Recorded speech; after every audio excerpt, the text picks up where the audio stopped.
Pilgrim's Companion to Franciscan Places.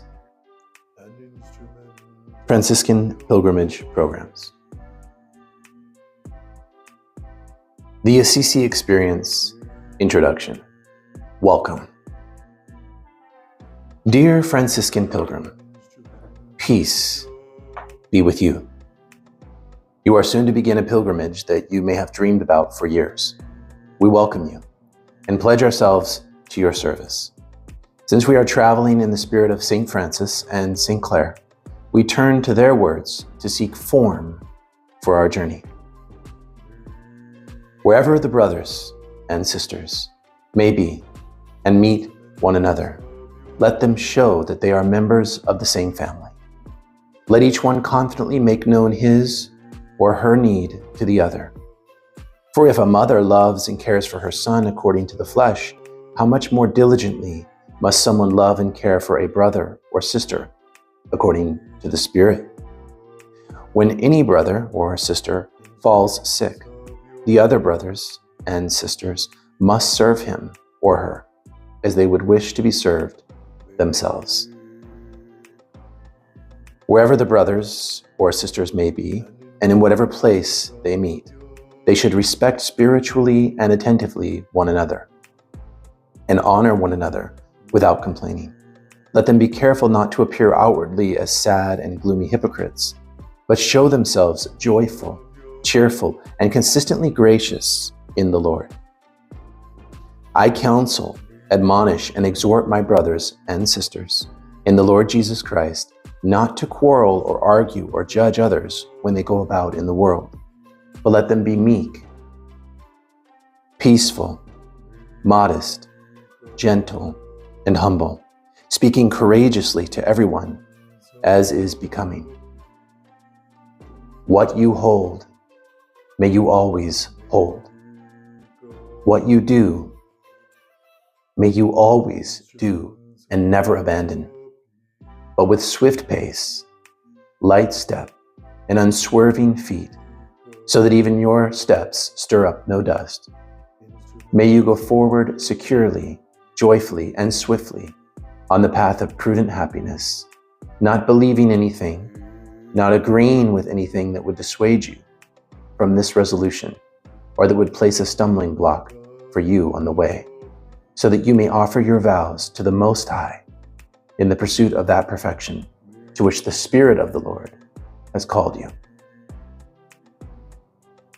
This is a sample of our demanding call. Unlike ordinary tourists, we do not set out as privileged people, for we are simply pilgrims and strangers. Those who are privileged have power and expect to be served.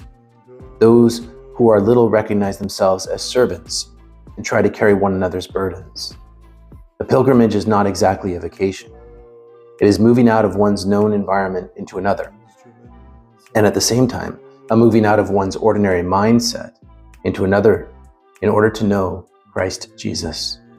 So, be ready for self-discovery. Be ready to do penance, to see new possibilities for your life, new ways of acting, new joy and peace. Our journey will not necessarily be easy, but we can make it light by bearing one another's burdens. Any other spirit will vitiate the pilgrimage. To be a pilgrim, in one sense, means to be guided by another. Our ancestors in faith, the Israelites, were led by Yahweh, at times as a pillar of fire, at other times as a pillar of cloud. We, your guides on this pilgrimage to Rome and Assisi, Rieti, and Laverna, welcome the challenge to lead you. To help us on our journey, we have put together this special companion book. Pilgrims in the past often expressed a desire to have copies of prayers we used or references to citations quoted. Others wished they could carry back home some visible memento of places where they visited and prayed. Why not have a pilgrim's manual that might serve, in some ways, to meet a few of these needs? And so the book you now hold in your hands provides a collection of readings, descriptions of places, prayers, and songs to be used for Eucharist, prayer, study, and reflection.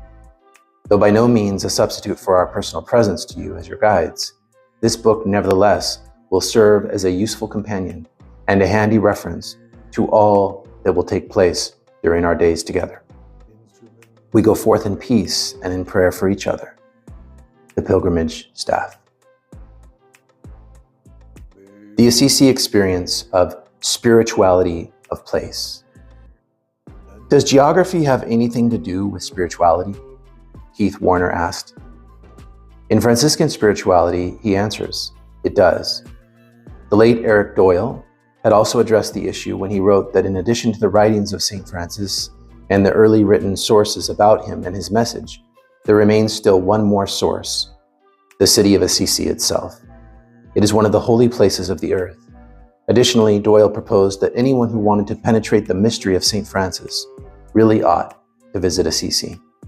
For modern Franciscans, the journey to such a holy place means making pilgrimage. In the fall of 1986, a group of pilgrims participating in the Assisi experience made their ways through San Damiano. The presence of 13 Poor Clares among them made this a historic visit. Moving slowly through the monastery, the group eventually came to the large dormitory of St. Clare, where a cross and fresh flowers always marked the place where the Lady Clare met Sister Death. As the pilgrims entered the room, no explanations were given, no comments were made by the pilgrimage directors, as the Poor Clares found themselves standing in the sacred place which up to that moment they had envisioned only in their imagination. The majority of the sisters were in tears. They had connected with a sacred place. The directors of the Assisi Experience programs have, for many years, predicated their work on the concept of the spirituality of place. In these programs, sacred places experienced in the context of pilgrimage form the foundation of a profound religious experience. Pilgrimage. The concept of pilgrimage informs the entire Franciscan story. We know that in Pilgrimage. The concept of pilgrimage informs the entire Franciscan story. We know that in Francis's understanding of the gospel, Jesus was a traveler, a pilgrim on the way. Francis uses the expression, follow the footprints of Christ, 5 times in 4 writings. Other writers have likewise commented upon the scriptural picture of Jesus as pilgrim. Cajetan Esser held that this theme was at the heart of Francis and of Franciscan spirituality. The Gospels themselves, Luke chapter 2, 41 through 42, John chapter 2, verse 13, John chapter 5, verse 1, and John chapter 7, verse 10, show us Jesus observing Jewish law concerning pilgrimages. And we know from various sources that Francis made pilgrimages to Rome and to the Holy Land. Francis and the early companions visited the tomb of Peter after they received approval of the primitive rule, and brothers Bernard and Giles journeyed to the shrine of St. James at Compostela. St. Clare's mother, Ortolana, made pilgrimages to Rome and the Holy Land. Bishop Guido of Assisi was on a pilgrimage to the shrine of St. Michael at Gargano when Francis died. Pilgrimage is undeniably embedded deeply in our Franciscan roots. In tracing the history of the phenomenon of pilgrimage, one learns that the idea of a holy journey precedes both Jewish and Christian traditions of pilgrimage. In classical terms, the Latin peregrinus denoted a foreigner without citizenship. Later, it referred to one on a journey to a holy place or shrine.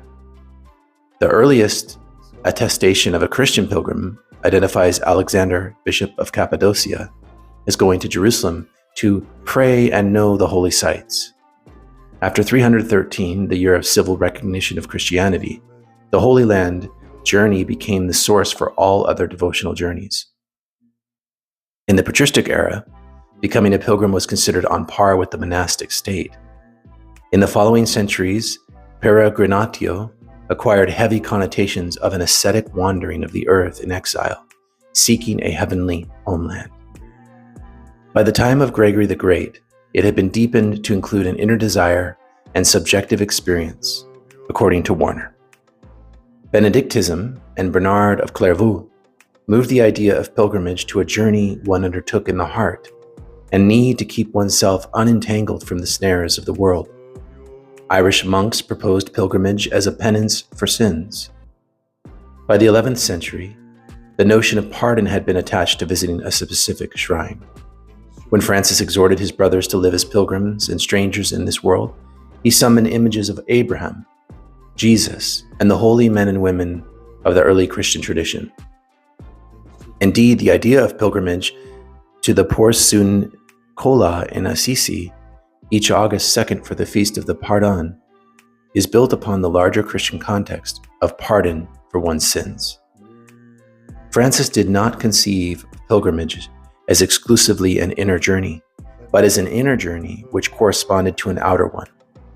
In the understanding of the late Joseph Doino, Order of Franciscan Minor, pilgrimage is extroverted mysticism, and mysticism is introverted pilgrimage. Pilgrimage is prayer of the feet, while mysticism is interior footwork.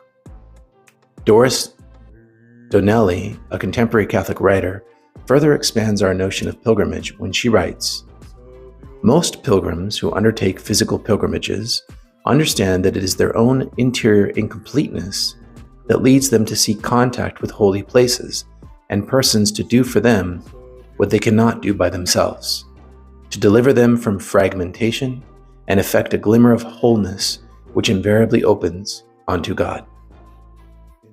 There are 5 ways in which pilgrims and tourists differ.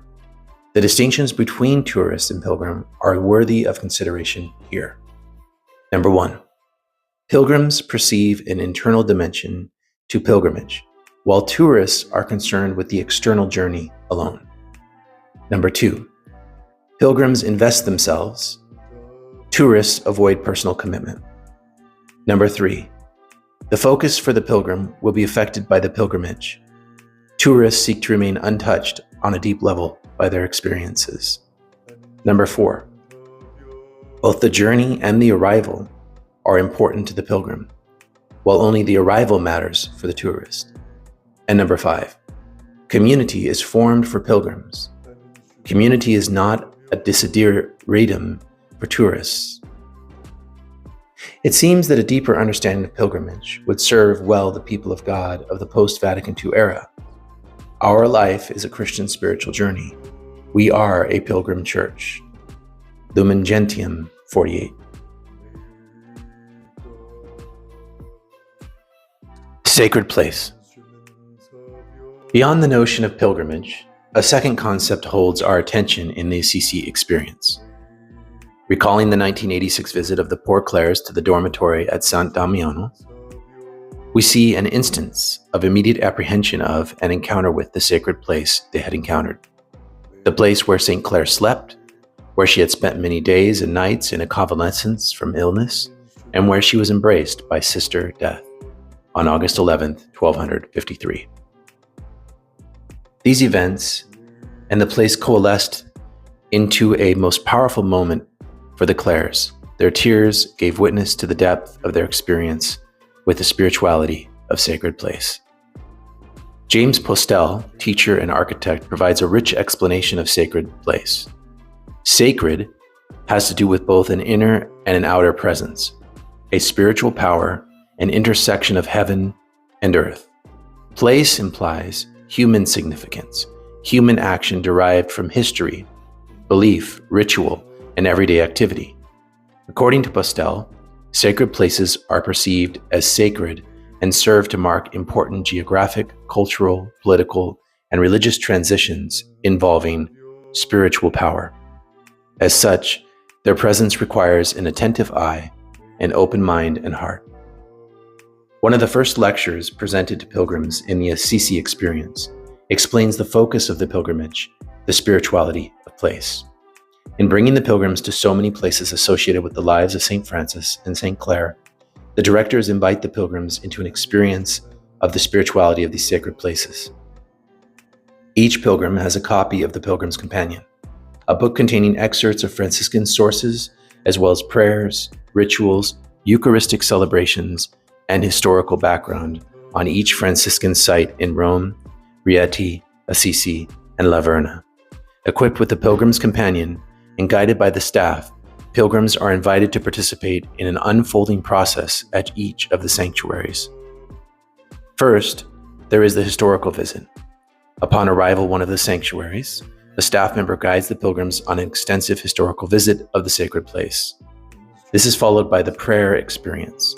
In each sanctuary, the pilgrims are called to participate in prayer through celebration of Eucharist or another ritual, or through morning or evening prayer service. Thirdly, there is reflection time. Personal time for reflection on the meaning of the particular sacred place is provided for the pilgrims.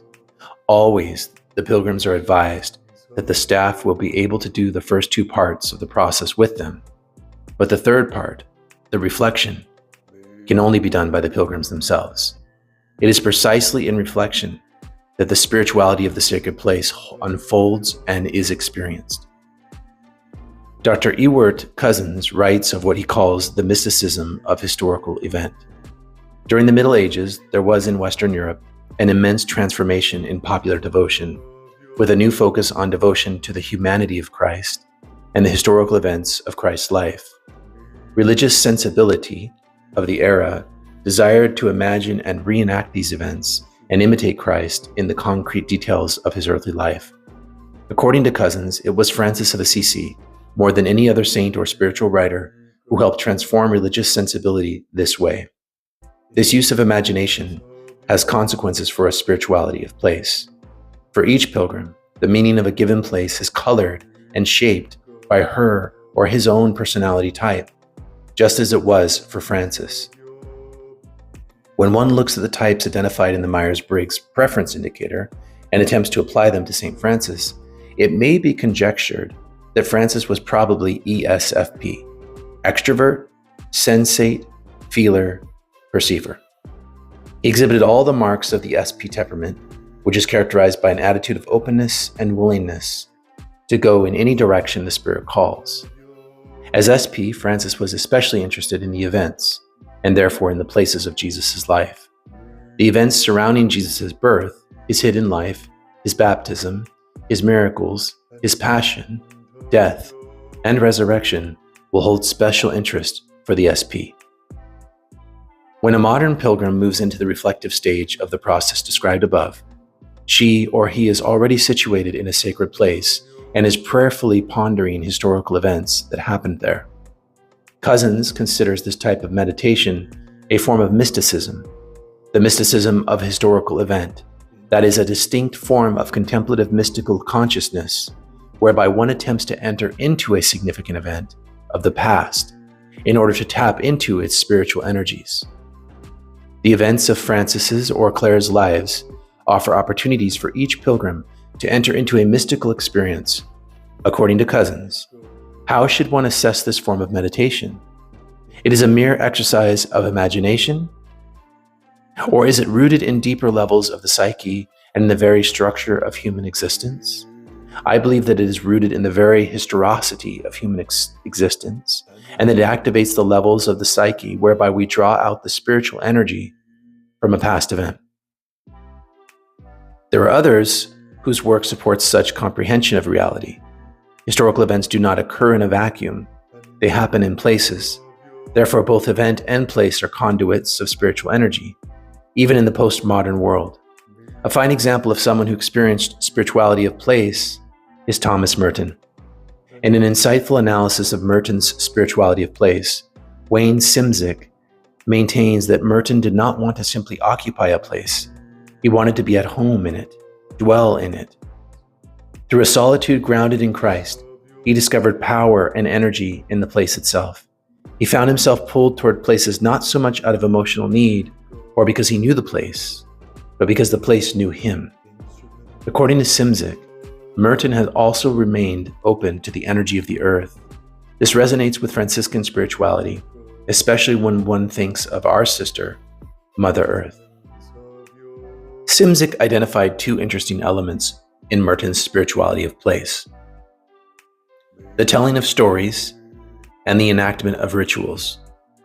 Stories seem to trigger the release of the spiritual energies of a place.